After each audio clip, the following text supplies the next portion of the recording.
여러분 안녕하세요. 기자왕 김기자 채널 김태현입니다. 오늘은 또 주식 사기 관련한 내용입니다. 계속되네요. 오늘 얘기의 주인공은 모카골드라는 이름으로 유명한, 아실만한 분들은 다 아실 거예요. 꽤 유명한 분이었거든요. 이 모카골드 관련된 얘기입니다. TV에도 나와서 믿었다라는 피해자들이 참 많은 사건이기도 합니다. 이 모카골드 조효연 씨 하면은 이 문구가 참 유명한데요. 이순신 장군 23전 23승 전승의 신화, 그는 이기는 전장만을 선택한다. 모카골드는 외국인의 공습을 막으면서 불패수익의 신화를 쓰고 있다. 이 문구, 모카골드 조효연 씨가 평소 자주 했다는 말입니다. 조효연 씨는 모카골드라는 필명으로 주식 분야에서 투자 전문가로 활동을 했는데요. 조효연 씨가 운영하는 모카골드 경제연구소라는 카페는 약 5만 명의 회원이 가입할 정도로 인기가 많았습니다. 조효연 씨는 경제 전문 케이블 채널에도 빈번하게 출연하면서 주식 시황을 알리기도 하고 오늘의 주가 해설해주기도 할 정도로 알려진 인물이었는데요. 주식 실전 투자 강의를 제공하는 모카 아카데미에서는 이 강연을 온라인으로 35만 원에 판매하기도 했는데 이런 게 10여 개가 있었다 라는 말이 있습니다. 강의도 팔고 경제도 연구하고 어느 시점까지는 전형적인 주식 강사로 생각하시면 될 것 같은데요. 이 조효연 씨는 자신을 따르는 사람들을 모아서 카카오톡 단체 채팅방도 8개 이상 운영하면서 선생님이라고 불렸습니다. 그리고 자신을 선생님이라고 부르기를 원했고요. 강의를 수강하는 사람들에게는 제자라고 칭하기도 했습니다. 그래서 조효연 씨는 모카쌤이라는 표현을 참 좋아했습니다. 이 선생님이라고 하더니 이분이 어떻게 되는지 뒤에 나올 예정입니다. 그래서 조효연 씨는 강의를 수강하거나 단톡방에 있는 사람들이 자신이 추천해준 종목이 떨어졌다고 하소연 같은 걸 하면은 어디 선생님에게 지적을 하느냐 이러면서 내가 쓴 땡땡 강의 수강하고 와라 하거나 공부 더 하라는 말로 야단을 쳤다고 합니다. 선생님이라고 불려서 모카쌤이 애칭인 조효연 씨. 그런데 2019년 초 조효연 씨는 회원들에게 사기꾼이라고 비난을 받고 있었습니다. 몇 년도 아니죠. 거의 1년 만에 이 쌤에서 사기꾼, 심지어 소송도 걷잡을 수 없이 많이 당하고 있고 피해자도 수천 명에 달한다고 하는데요. 어떤 일이 있었을까요? 일단 그가 명성을 얻게 된 계기는 주식과 파생상품이었는데요. 2017년 주식시장 대세 상승기가 그가 명성을 얻은 시점이었습니다. 그는 지금으로 칭하자면 롱무새, 이제 롱충 이런 느낌인데요. 조효연 씨가 특정 종목을 추천하면서 조효연 씨는 계속 상승만을 외쳤는데 이 대세 상승기와 딱 맞아떨어진 겁니다. 그래서 조효연 씨가 특정 종목을 추천하면 대세 상승기를 타고 쪽집게처럼 올랐기 때문인데요. 피해자들은 지금 돌아보면은 그때는 뭘 사든 다 올랐을 때다 라고 할 정도로 코스피 지수 자체가 1800, 1900쯤에서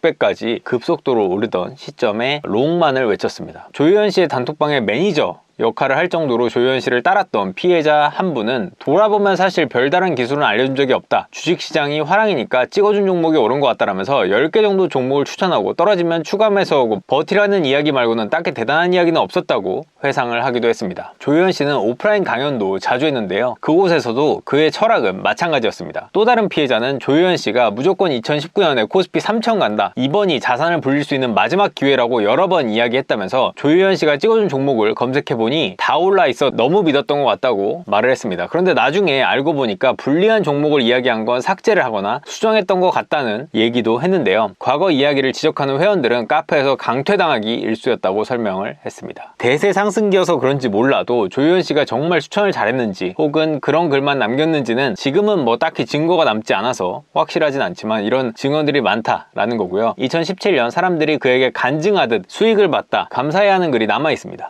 조효연 씨도 자신감 있게 자식에게 물려줄 마음으로 코스피 레버리지 ETF를 사서 열어보지도 말고 갖고 있으라고 여러 차례 언급을 했는데요. 코스피 레버리지는 지수가 1 오를 때 1.5배, 2배 이상의 수익을 올릴 수 있는 상품인데요. 반면 1 내려가면 1.5배 혹은 2배 이상 손해를 볼 수도 있는 좀 위험이 높은 종목이죠. 조효연 씨 피해자 모임 카페에서는 조효연 씨의 이 같은 말에 코스피가 고점, 최고점을 찍을 때 코스피 레버리지를 산 사람만 수천 명이 될 것으로 추정하고 있습니다. 이 같은 행동은 지금까지는 그래도 투자자 책임이라고 볼 수 있죠. 그런데 조효연 씨를 두고 피해자 모임이 결성된 건 조효연 씨가 단순히 주식 추천에서 벗어나 본격적인 사업을 시작하게 되면서인데요. 이번 사건을 알기 위해서는 과거 2017년 그가 모카컴퍼니, 모카테크라는 기업을 세울 때 그때로 거슬러 올라가야 합니다. 2017년 8월 조효연 씨는 단순한 주식 추천에서 벗어나 모카컴퍼니 법인을 만들었는데요. 조효연 씨는 모카컴퍼니가 추후 설립될 모카투자증권의 지주회사가 될 곳이라고 얘기를 했습니다. 그러니까 자기가 증권사 대표가 되겠다라는 있다는 포부를 밝힌 거죠. 조현 씨는 모카컴퍼니는 1,000억 원의 가치고 이곳에 지분 투자를 하라고 권유를 했습니다. 뭘 보고 1,000억 원인지는 모르겠는데 어쨌건 1,000억 원이래요. 그래서 조현 씨 말에 따르면 1,000억 원의 가치인 모카컴퍼니의 5% 지분은 50억 원의 가치지만 이것을 회원들을 위해서 특별히 5%의 지분을 15억 원에 할당해서 판매를 한다고 했습니다. 조현 씨는 모카컴퍼니는 한 주당 금액이 12만 5천 원이지만 워렌 버핏이 이끄는 버크셔 해서웨이 한 주 가격이 3억 원이라는 얘기도 했는데요. 그러니까 모카컴퍼니는 한 주당 12만 5천 원인데 워렌 버핏의 버크셔 해서웨이는 한 주당 3억 원이다. 이거 얼마나 싼 거냐. 나중에 모카컴퍼니가 버크셔 해서웨이처럼 될 건데 지금 너무 싼 기회다. 사실상 거저다. 뭐 이런 얘기죠. 주식을 강연한다는 분이 가치 밸류에 대한 평가를 전혀 못하는 그런 황당한 얘기였는데요. 모카컴퍼니는 조현 씨가 직접 투자를 진행하는 사업이 가장 큰 파트이고 이외에도 채굴기 사업을 포함한 암호화폐 사업도 진행을 한다고 홍보를 했습니다. 여기에 태양광이나 부동산 투자도 진행을 한다고 했는데요. 모카쌤을 믿었던 사람들은 너도나도 이 펀딩에 참여를 했습니다. 또 다른 피해자는 당시 조현 씨의 실력을 믿었던 사람들이 조현 씨가 이 모인 돈으로 직접 투자를 진행하면 최소한 손실은 없을 것 같다는 분위기가 형성돼 있었다고 말을 합니다. 투자는 600만 원 기준으로만 가능을 했는데요. 이 600만 원으로 모카컴퍼니 주식을 살 수도 있고 앞서 말했듯이 채굴기 사업에도 투자할 수 있었습니다. 조현 씨는 주식 600만 원어치와 420만 원을 얹은 1020만 원을 투자하면 채굴기까지 한 대 분양받을 수 있는 상품을 사라고 권유를 했습니다. 피해자들 말에 따르면 조현 씨는 나는 하루에도 수천만 원씩 만들 수 있다. 사업은 나를 위해서가 아니라 제자들의 노후를 위해서 하는 것이다. 나중에 회사가 잘 되어서 크루즈선을 띄우고 각국으로 돌아다니며 봉사활동을 할 것이라는 원대한 계획도 밝혔다고 하는데요. 피해자 A씨는 당시 조현 씨가 채굴기 사업을 이렇게 권유를 하면서 이더리움에 직접 투자하는 것보다는 이더리움을 꾸준히 확보할 수 있는 채굴기에 투자하는 게 낫다고 했다고 합니다. 모카골드라는 이름값을 믿고 사람들이 여러 대를 앞다퉈 채굴기를 구매했다고 하는데요. 한 대에 450만 원 정도였던 채굴기는 다른 업체와 가격을 비교해봐도 훨씬 사용이 좋지 않고 가격도 비싼 편이었다고 하는데요. 한 대당 마진도 최소 100만 원 정도 남았다는 그런 분석이 있습니다. 항상 스승과 제자, 감히 어디 선생님에게 지적을 하던 모카쌤이 왜 이렇게 마진을 많이 남길까라고 의심이 들기 시작하는 그런 순간이었다는 말도 전했습니다. 이후에 모카컴퍼니가 3차례 정도 더 펀딩을 받은 뒤 2018년으로 넘어가면서 조현 씨는 모카컴퍼니 투자는 마감하겠다고 밝혔습니다. 더 이상 투자를 받지 않겠습니다. 이어서 조현 씨는 새롭게 모카테크라는 회사를 세우고 모카테크에 투자를 받기 시작했는데요. 조현 씨가 새롭게 만든 모카테크는 표면상 암호화폐 투자에 더 치중하는 회사였습니다. 모카테크 사업 포트폴리오를 보면 50%가 암호화폐 사업이었고 15%가 채굴기 사업, 15%가 주식 투자, 10%가 공익 사업 등으로 구성되어 있습니다. 지금 누가 누굴 공익적인 어떤 나눔을 할 때가 아닌 것 같은데 어쨌거나 이렇게 모은 돈으로 추산하기로 모카컴퍼니는 약 41억 원, 모카테크로 약 18억 원 정도를 모았다고 합니다. 이 금액은 조현 씨가 밝힌 금액이라 확실하지는 않을 수 있는데 채굴기에만 직접 투자한 사람도 있어서 총 액수를 정확히 산정하기는 어려운 상황이라고 볼 수 있습니다. 조현 씨가 이렇게 거액을 받아서 사업을 시작했지만 상황은 최악으로 치닫고 있었습니다. 2018년 암호화폐가 끝없이 추락하는 혹독한 겨울이라고 표현하는 그때에 맞춰서 암호화폐 사업을 하기 시작했으니까 끝없는 추락이 시작된 거죠. 크루즈를 타고 세계에 봉사로 가겠다는 조현 씨의 원대한 꿈도 급속도로 무너졌습니다. 빛나는 비전을 드러냈던 회사는 순식간에 파산 위기라는 말도 돌아왔는데요.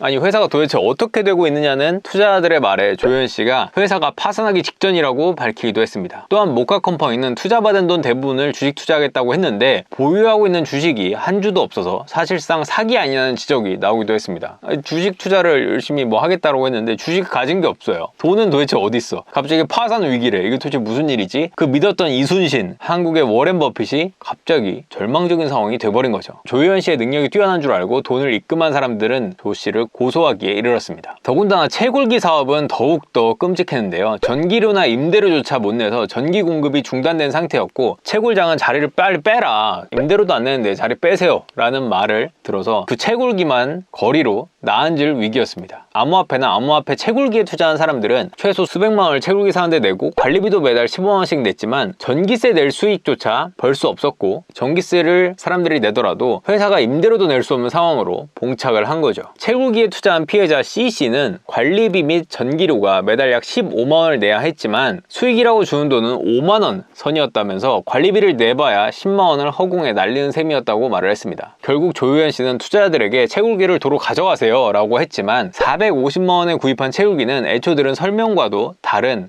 연식이 된 제품이었고 1년 만에 중고로 판다고 해도 그 채굴기 값이 거의 20만원, 30만원 밖에 안 하는 그런 황당한 상황이었습니다. 조효연 씨 때문에 결국 이 5만 명의 카페 회원들은 모카컴퍼니, 모카테크 주식에다가 채굴기에다가 코스피 레버리지까지 수차례 피해를 보게 됐는데요. 피해자 B씨는 모카골드 경제연구소 5만 명의 회원 중에서 조효연 씨의 능력을 믿고 투자한 수천 명이 모카컴퍼니, 모카테크, 채굴기 등 여러 번 뒤통수를 당한 셈이다고 말을 했는데요. 코스피 레버리지를 샀다는 D씨는 회원들은 보통 2만 5천원 정도의 코스피 레버리지를 샀는데 현재 9천원대다 라고 말을 했습니다. 조효연 씨가 홀딩 계좌다, 매도 금지령이다 라고 해서 계좌를 안 받는데 본전이 될 수 있을까? 지금 25,000원짜리가 9,000원대 가 있으니까 본전이 될 수 있을까? 우울하기만 하다고 토로하기도 했습니다. D씨의 경우에는 이제 강의료를 많이 내긴 했지만 이게 조효연 씨가 그냥 추천해주는 선에 그쳐서 법적 조치를 따로 할 수는 없는 상황입니다. 단순히 리딩 혹은 강연 이런 건 고소를 못하는 상황이었고요. 반면에 모카컴퍼니나 모카테크 혹은 채굴기에 투자한 피해자들은 조효연 씨를 고소한 상태입니다. 펀딩 소송은 2018년 11월부터 진행되고 있고 채굴기 소송은 2019년 1월부터 시작이 됐는데요. 이런 내용을 취재했을 때는 이 소송 내용이 명확한 결과가 나오지 않아서 피해자들은 굉장히 답답해하는 상황이었습니다. 그 당시에 조효연 씨는 투자자들이 조효연 씨 실체를 이제 알고 난 뒤였음에도 불구하고 돈을 반환하거나 반성은 하지 않았고 다만 개인 블로그에 댓글 삭제를 하면서 관리를 하고 있었던 시점이었는데요. 특히 강좌를 파는 모카 아카데미도 여전히 운영 중이었던 상황이었습니다. 그래서 강의 리뷰에다가 항의하는 글을 올려도 다 삭제하고 좋은 글만 남아있는 걸 보면서 혹시 속아서 수강료 35만원을 내는 사람이 더 있을 수 있지 않을까, 그런 우려를 할 정도로 조효연 씨가 딱히 대응을 안 하고 있는 시점이었는데요. 그리고 이 기사를 낸 뒤에 바로 저는 고소를 당하기도 했습니다. 그리고 이 사건의 내용이 재판이 꽤 오래 걸려서 결과가 드디어 나왔는데요. 그 재판의 결과와 함께 수사기관이 수사한 이 모카컴퍼니의 실체 뜯어보니까 어땠더라, 이런 내용을 또 다음 시간에 전해드리도록 하겠습니다. 일단 오늘은 여기서 끝!